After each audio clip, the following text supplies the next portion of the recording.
خبر شامل کریں شہر قائد کراچی کے علاقے جوہر چورنگی کے قریب ڈکیتی مزاحمت پر فائرنگ سے ایک شہری جاں بحق ہو گیا ہے۔ شہریوں نے ایک ڈاکو کو پکڑ کر تشدد کا نشانہ بنایا۔ زخمی ڈاکو اسپتال منتقلی کے دوران دم توڑ گیا جبکہ اس کا ساتھی فرار ہو گیا۔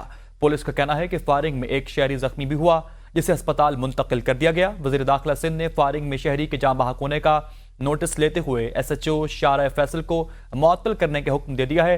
ایس ایس پی ایسٹ سے ایس ایچ او کا سابقہ اور حالیہ ریکارڈ طلب کر لیا۔ وزیر داخلہ سندھ ضیاء الحسن لنجار نے کہا کہ اس طرح کے واقعات ناقابل معافی ہیں۔ کراچی کے علاقے میں یہاں پر ایک بڑی کارروائی سامنے آئی ہے اور اس واردات کے دوران ایک ملزم فرار ہو گیا جبکہ دوسرا ملزم شہریوں کے ہتھے چڑھ گیا اور شہریوں کی جانب سے کیے گئے تشدد کے باعث راستے میں ہی دم توڑ گیا۔ وزیر داخلہ سندھ نے فائرنگ میں شہری کے جاں بحق ہونے کا نوٹس لیتے ہوئے ایس ایچ او شارع فیصل کو معطل کرنے کا حکم دے دیا ہے۔ ایس ایس پی ایسٹ سے ایس ایچ او کا سابقہ اور حالیہ ریکارڈ بھی طلب کیا گیا۔ وزیر داخلہ سندھ ضیاء الحسن لنجار نے کہا کہ اس طرح کے واقعات ناقابل معافی ہیں۔